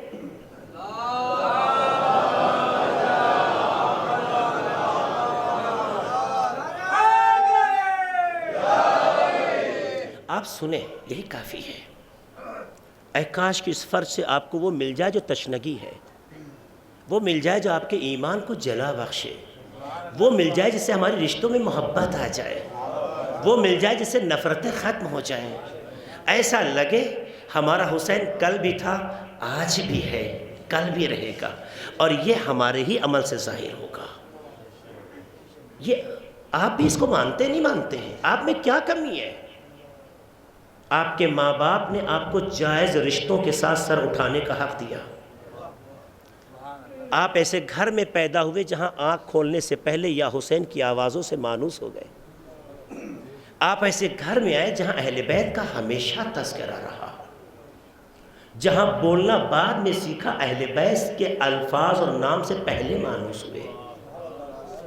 ایسے گھروں میں پلنے والے بچے قدرت کا انمول نمونہ ہونا چاہیے. آپ میں کوئی کمی نہیں ہے، صرف زمانے کی چادر یا گرد پڑ گئی ہے. اسے فرش ازا کی برکت سے چھانٹ دیجیے. یزید اور حسین کا فرق سمجھا دیجیے. یزیدیت میں منافقت ہے، حسینیت میں ایمان ہے. حسینی بولتا کچھ اور کرتا کچھ ہو اسے حسینی نہیں کہتے. حسینی جو بولتا ہے وہی کرتا ہے، جو کرتا ہے وہی بولتا ہے. آپ کے گھر میں دیکھیے کوئی چھوٹا بچہ جب ہوتا ہے، ابھی بچہ جو گھر میں پیدا ہوا کچھ دن کا کچھ مہینے کا ہے، بولنا بھی نہیں جانتا. آپ گھر میں جو کرتے ہیں جیسے اس میں آہستہ آہستہ گھسکنے کہوں، کھسکنے نہیں گھسکنے جو گھروں میں لفظ بولا جاتا ہے، اس میں پیٹ یا گھٹنیوں کے بل جو چلنے کی جو صلاحیت پیدا ہونے لگتی ہے. بچہ جو چیز اس کی آنکھیں دیکھ رہی ہوتی تھیں اسی کو پریکٹیکل کرنا چاہتا ہے. اور قریب کر دو ذہن سے، جس گھر میں ماں باپ نماز کے پابند ہوتے ہوں، مثال دے رہا ایگزامپل ہے، جس گھر میں ماں باپ نماز کے پابند ہوتے ہوں، نماز کی پابندی کرتے ہوں، اور یہ معصوم بچہ جو دنیا میں قدم رکھے ہوئے دیکھ رہا ہو، آپ دیکھیے جیسے ہی بچے کو سینے یا گھٹنیوں کے بل چلنے کی طاقت پیدا ہوتی ہے، گھسکنے یا کھسکنے کی طاقت پیدا ہوتی ہے، یہ بچہ آہستہ آہستہ بڑھتا بڑھتا آپ کے مصلی تک پہنچ جاتا ہے. دیکھا ہے آپ نے اس بچے کو کبھی سکھایا تھا کہ سجدہ کہتے ہیں اس کو؟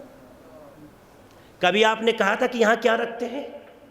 یہ بچہ مصلی پر آ کر یا اپنے لبوں کو رکھتا ہے یا اپنے سر یا پیشانی کو رکھتا ہے، یہی تو کرتا ہے. آپ نے سکھایا تھا؟ نہیں. آپ ایک عمل کر رہے تھے، بچہ دیکھ رہا تھا. اسے اتنا پتا ہے کہ یہ یہاں جب جاتے ہیں تو سر یا کچھ رکھتے ہیں، اس لیے وہ نہیں جانتا پیشانی یا منہ کیا رکھے. منہ بھی رکھ دیتا ہے، پیشانی بھی رکھتا ہے. یہ بچہ کیا کر رہا ہوتا ہے؟ بچپنا ہے، ابھی بولنے کی بھی صلاحیت نہیں ہوئی ہے، کھڑے ہونے کی طاقت نہیں پیدا ہوئی ہے. آپ نے اسے نماز بھی نہیں سکھائی ہے، مگر آپ کے مصلی پہ آگے کیا کر رہا ہے؟ کہا یہ نماز پڑھا، کہا نماز نہیں پڑھا، پھر کر کیا رہا ہے؟ کہا یہ نماز نہیں پڑھ رہا ہے، اپنے باپ کے نمازی ہونے کی گواہی دے رہا ہے.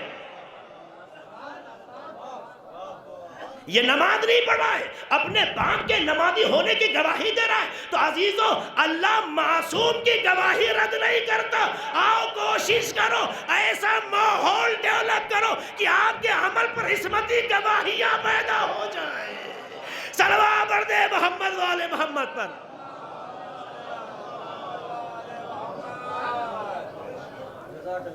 تو یہ چیز ایسے، اب اس بات کو آگے لے جا سکتے ہیں. جس گھر میں جو ہوگا، اگر یہ نماز پڑھ رہے ہیں تو بچہ اس جیسی حرکت کر رہا ہے. اگر یہ پوجا کر رہے ہوتے تو بچہ اس جیسی کوئی حرکت کرتا.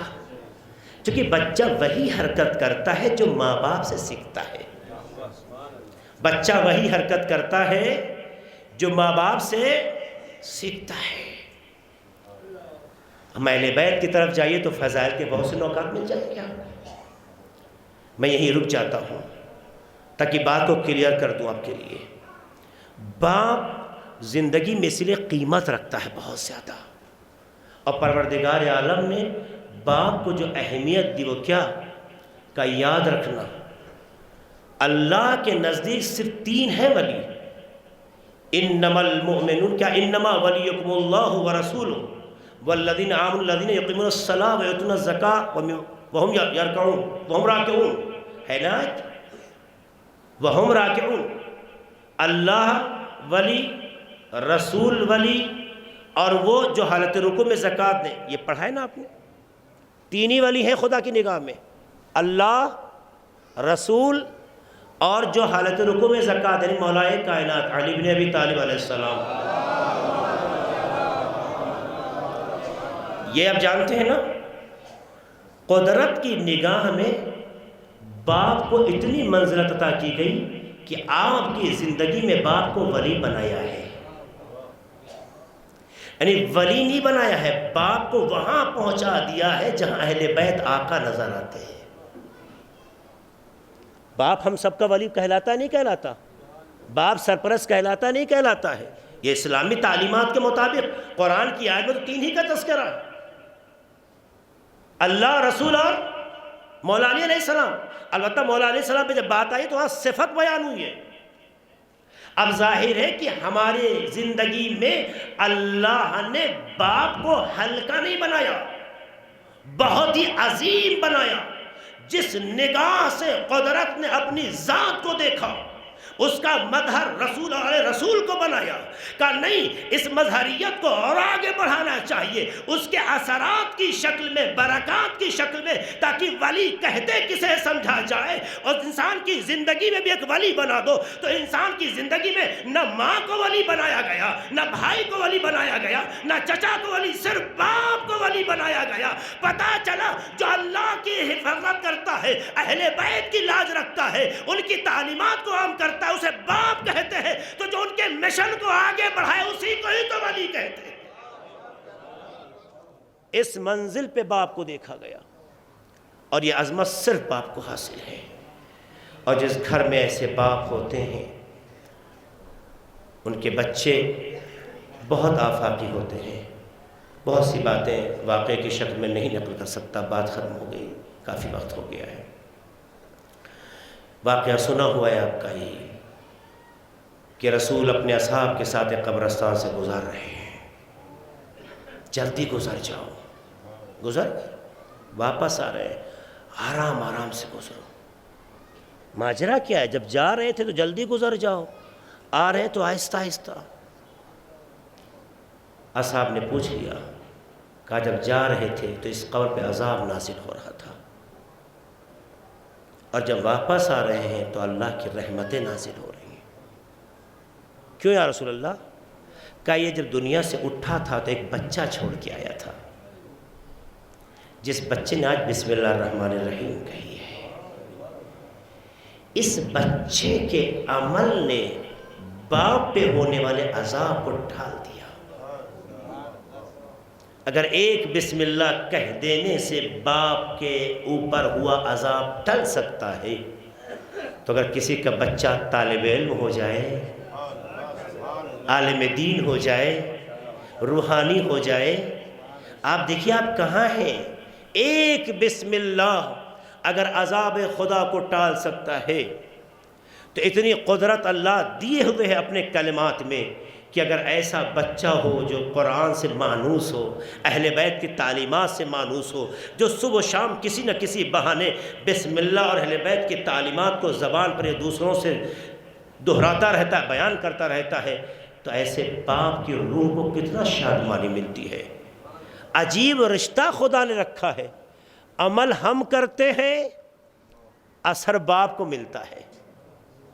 اس کا مطلب ہے کہ مرنے کے بعد باپ اور بیٹے کا رابطہ ختم نہیں ہوتا ہے. یہ وہ دنیا کے رشتے ہیں جو دنیا میں تو بنائے گئے ہیں مگر مرنے کے بعد بھی ختم نہیں ہوتے ہیں. اس لیے اس رشتے سے جڑنے کی ضرورت ہے، مانوس ہونے کی ضرورت ہے، ان سے قریب ہونے کی ضرورت ہے، ان سے سلیقہ گفتگو کو سیکھنے کی ضرورت ہے. کیسے بات کریں، کیسے بولیں. زبان کا ہلا دینا یہ کمال نہیں ہے، سمجھ کے بولنا ہنر ہے. وَقُلْ لَهُمَا قَوْلًا كَرِيمًا، بات بھی کرنا تو تول کے دیکھو ان کے قابل ہے بھی کہ نہیں. آپ ان کی توہین نہیں کر سکتے. ہو سکتا ہے کسی کے ماں باپ اولاد کے حق میں اچھے نہ ہو سکتا ہے، جیسا کہ بعض لوگ شکایت کرتے ہیں، ممکن ہے. آپ چھوڑ دیں ان کے حال پر. کیوں؟ اس لیے کہ آپ اولاد ہیں، وہ باپ ہیں. اللہ رتبوں کی بڑی حفاظت کرتا ہے، مراتب کی بڑی حفاظت کرتا ہے. فَإِنَّ الشَّاهِدَ هُوَ الْحَاكِمُ، فَإِنَّ الشَّاهِدَ هُوَ الْحَاكِمُ. اللہ کہتا ہے میں دیکھ رہا ہوں، میں ہی قاضی ہوں. تو جب وہ دیکھ بھی رہا ہے اور وہ بہترین قاضی ہے تو آپ کو فیصلہ سنانے کی ضرورت نہیں ہے. اگر ماں باپ اپنی ذمہ داریوں میں کمزور ہو جائیں تو انہیں ان کے حال پہ چھوڑ دیجئے، خدا فیصلہ کرے گا. آپ اپنی ذمہ داریاں نبھانے میں کمزور نہ پڑیے. یہ حق نہیں دیا گیا اولاد کو کہ ماں باپ کی توہین کرے کسی بھی حال میں. یہ حق نہیں دیا گیا اولاد کو کہ ماں باپ کی انسلٹ کرے کسی بھی حال میں. یہ حق نہیں دیا گیا اولاد کو کہ ماں باپ کی مخالفت کرے، مگر ایک جگہ کہ اگر ان کا پیغام یا آرڈر ماں باپ اللہ کے قانون سے ٹکرا جائے، بس صرف ایک پابندی ہے، اگر ماں باپ کا مطالبہ خدا کے حکم سے ٹکرا جائے تو عمل قابل عمل نہیں ہے، لیکن انسلٹ نہیں کر سکتے، توہین نہیں کر سکتے۔ اب آپ سوچئے، اگر ہم کچھ اچھا کرنا چاہتے ہوں اور باپ راضی نہ ہو تو اجازت نہیں ہے، حج مستحب بھی نہیں کر سکتے، روزہ مستحب بھی نہیں رہ سکتے، مستحبی نماز نہیں پڑھ سکتے اگر باپ راضی نہ ہو۔ یہ حق قدرت ہے، یعنی یہ عبادتوں میں انٹرفیئر صرف خدا کو ہے بس، لیکن اللہ نے خلقت کی منزل میں انہیں وسیلے خلقت دیکھا تو اتنا اثر ماں باپ میں بھی دے دیا کہ مستحبی میں انہیں بھی دخیل ڈال کر دیا کہ اگر ان کی منشا نہ ہو تو عبادت نہیں، وہ شرارت بن جائے گی اگر وہ راضی نہ ہو، وہ بغاوت بن جائے گی اگر وہ راضی نہ ہو۔ لیکن واجبات میں صرف خدا ہے، واجبات میں کسی کو انٹرفیئر نہیں ہے۔ تو یہ ہے ماں باپ ہماری زندگی میں، ایسے ہم ہیں یا نہیں ہیں؟ کسی کے بھی ماں باپ مر کے ختم نہیں ہوتے، اپنی اولاد کے ذریعے زندہ ہوتے ہیں۔ مرحوم کو بھی اللہ نے صاحب فرزند قرار دیا ہے، آپ جانتے ہیں، آپ ان سے مانوس بھی ہیں، قریب سے جانتے ہیں۔ خوبیاں بچپن کی ہوتی ہیں جو جوانی میں جوان بنتی ہے، تو کچھ تو خوبیاں ہوتی ہیں تو جانے والا چلا تو جاتا ہے لیکن اپنی اولاد کی شکل میں زندہ رہتا ہے۔ آج مرحوم اپنے بچوں کی شکل میں زندہ ہیں، ان کی خوبیاں دیکھ کر لوگ انہیں اچھا کہیں گے، ان کی اچھائیاں دیکھ کے لوگ ان پر سلام کہیں گے۔ اس کا مطلب کہ ہمارے ہاں مرنے کے بعد رشتہ اور سلسلہ ختم نہیں ہوتا، ہمارے ہاں موت کے بعد رشتہ اور سلسلہ ختم نہیں ہوتا۔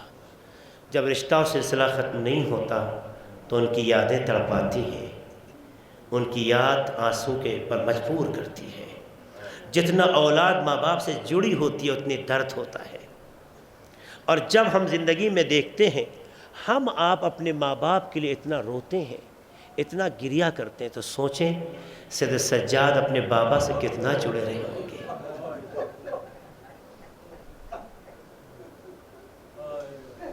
سوچنے کا مقام ہے۔ کربلا میں یتیم ہوئی ہستیاں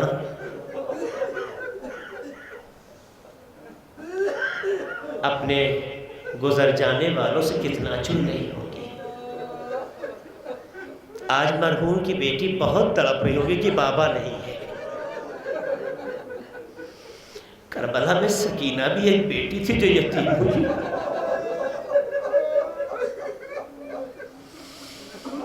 کم سے کم ایک ایسی بیٹی تھی جو بھی اس سن میں تھی جو بابا کے سینے پہ سوتی تھی۔ بیٹیاں بچپن میں باپ سے اتنا مانوس ہوتی ہیں کہ اگر بابا کو نہ دیکھے تو ان کی حالت خراب ہو جاتی ہے۔ اس لیے آپ نے بہت مواقع پہ دیکھا ہوگا کہ جب بچیاں چھوٹی ہو، باپ سفر پہ چلا جائے، کہیں چلا جائے، تو ایک وقت ہوتا ہے ماں فون پہ کہتی ہے آپ چلے آئیے ورنہ بچی ختم ہو جائے گی، بہت رو رہی ہے، بہت تڑپ رہی ہے۔ کیا وجہ تھی؟ کیونکہ جو بچی باپ سے مانوس ہوتی ہے اسے دیکھے بغیر رہ نہیں پاتی۔ ہائے کربلا کی سکینہ،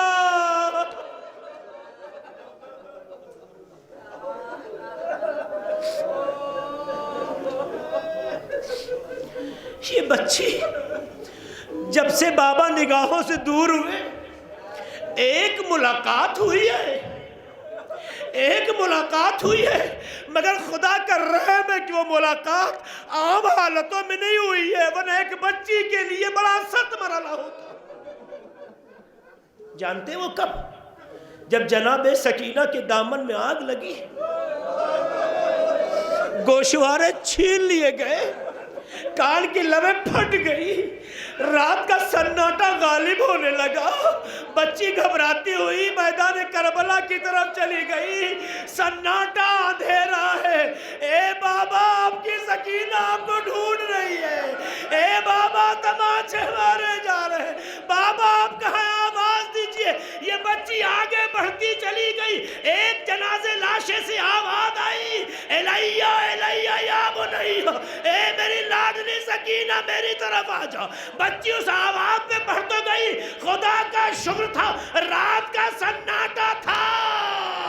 بابا کا جنازہ اگر بیٹی عام حالتوں میں دیکھتی تو کیا قیامت ہو جاتی.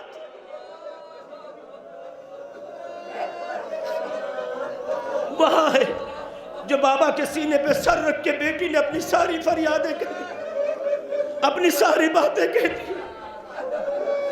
کربلا میں بھی یتیم ہوئے, یتیموں پہ ترس کھایا جاتا ہے. ہمارے یہ برادر سلیم اور دوسرے بھائی دوسرے لوگ جو اس مصیبت سے دو چار, امتحان سے دو چار ہوئے ہیں, جو بچے اس رشتے کے حوالے سے یتیم کہلا رہے, چاہے بیٹی کی شکل میں چاہے بیٹے کی شکل میں, وابستگان اجزاء و قریبی سب جملے سنے. اے عزادارو, ہمارے گھر میں جب کسی کی میت ہوتی ہے, یہی مرحوم شمیم عباس صاحب دنیا سے اٹھے, خاندان والے اکٹھا ہو گئے, لوگوں نے حلقے میں لے لیا, لوگوں نے پرسا دینا شروع کر دیا, آ کے سینے سے لگایا, اے میرے لال گھبراؤ نہیں, اے میرے بٹے گھبراؤ نہیں, ہم تمہارے ساتھ ہیں, ہم تمہارے ساتھ ہیں, تم تنہا نہیں ہو. جب کوئی مصیبت میں پرسا دیتا ہے تو غم ہلکا ہو جاتا ہے. ہر یتیم کا یہ حق ہے. لیکن ہائے سید سجاد, جب کربلا میں یتیم ہوئے تو پرسا دینا دور کی بات, ہاتھ بڑھے تو تماچے لگانے, ہاتھ بڑھے تو تالیاں. اہل حرم نے بڑی مصیبتیں جھیلی ہیں. یتیمی پروردگار کا ایک فیصلہ ہے, اس پہ کوئی شکوہ نہیں ہوتا. لیکن دنیا یتیموں پہ ترس کھاتی ہے, لیکن کربلا کے یتیموں پہ کوئی ترس نہیں کھایا. مرحوم کے تمام ورثہ بچوں کو مخاطب کر کے کہہ رہا ہوں, کتنی تسلی ہے آپ کے دل کو کہ کم سے کم اگر وہ دنیا سے اٹھے,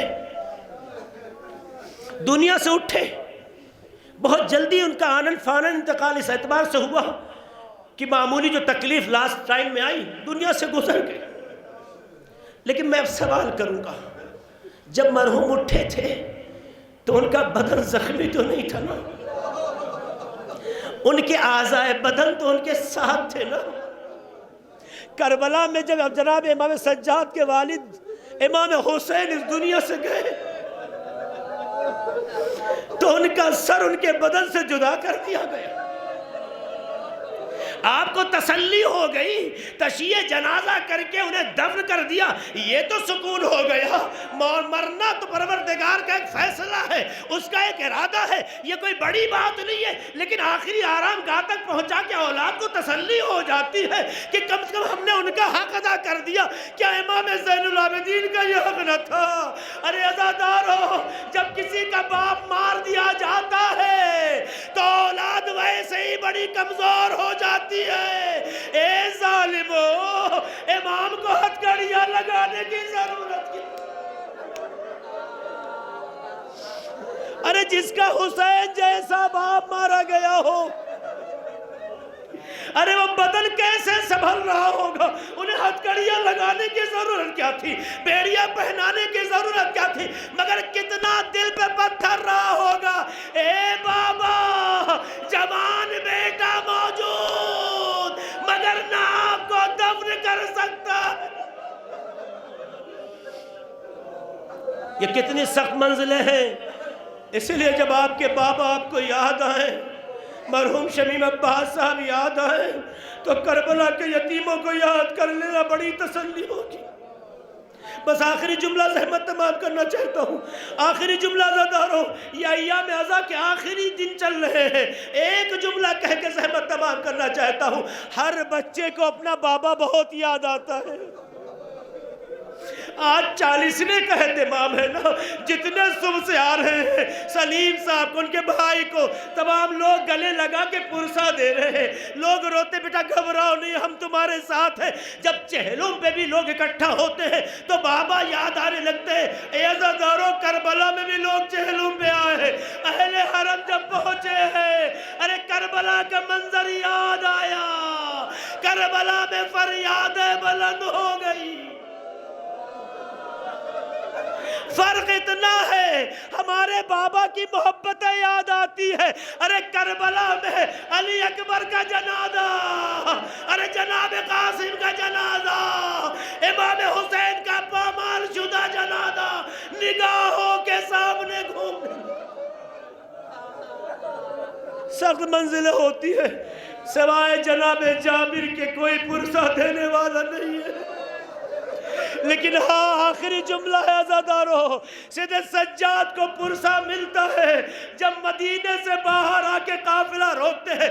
مدینے میں آواز دی جا چکی ہوتی ہے، اے مدینے والو حسین کا لٹا قافلہ آ گیا ہے. اے مدینے والو علی ابن الحسین آ گئے ہیں. اے مدینے والو حسین شہید کر دیے گئے.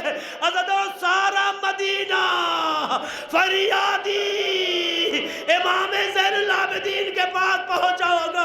اے آقا ہم شرمندہ ہیں، آپ یتیم ہو گئے، آپ کو پرسہ دینے والا نہیں. محمد حنفیہ آگے بڑھ، اے چچا ابھی زخم باقی ہے، اے چچا ابھی درد باقی ہے. انا للہ انا للہ وَإِنَّا إِلَيْهِ رَاجِعُونَ. سَيَعْلَمُ الَّذِينَ ظَلَمُوا أَيَّ مُنْقَلِبٍ. پروردگار تجھے واسطہ مدال محمد کا ہمارے اس مختصر عمل قبول فرما. خدا تجھے واسطہ مدال محمد کا مرحوم کے درجات کو بلند فرما. خدا تجھے واسطہ مدال محمد کا مرحوم کی مغفرت فرما. خدا تجھے واسطہ مدال محمد کا مرحوم کے بچوں وابستگان رشتہ داروں کو صبر عطا فرما. خدایا تمام وابستگان بچوں کو توفیق عطا فرما کہ ان کے حق میں کار خیر کار نیک کر سکے. خدایا ہمارے بزرگوں کا سایہ ہمارے سروں پہ قائم رکھ. جو ہمارے درمیان سے اٹھ گئے جو رحمت و مغفرت میں جگہ عطا فرما. خدا تجھے واسطہ مدال محمد کا اہل بیت علیہ السلام بالخصوص امام حسین کربلا کی یاد میں دنیا میں جہاں بھی لوگ اہتمام کرتے ہیں خدا ان سب کے توفیقات میں اضافہ فرما. خدا انہیں ہر آفت سماوی اور ارضی سے محفوظ فرما. خدا نہیں پتہ اگلے سال ہم پھر اس قابل ہوں گے کہ اس فرض کی زینت بنے یا نہ بنے. خدا تیری بارگاہ میں دعا ہے اگر ہماری زندگی کی یہ آخری عبادت ہو اسے شرف قبولیت عطا فرما.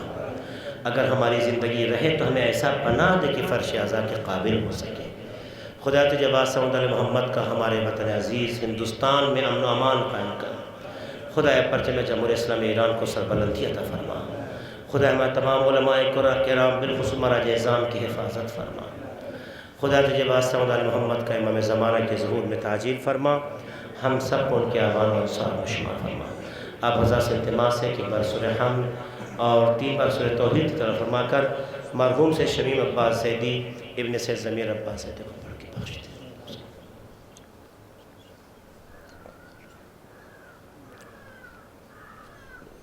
بسم اللہ الرحمن الرحیم. ایاک نعبد و ایاک نستعین. بسم اللہ. السلام علی من جعله الله شفاء في تربته.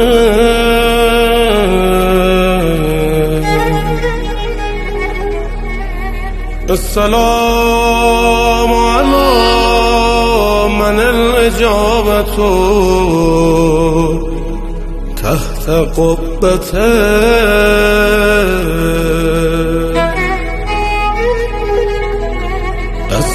السلام على من دفنه أهل القرى.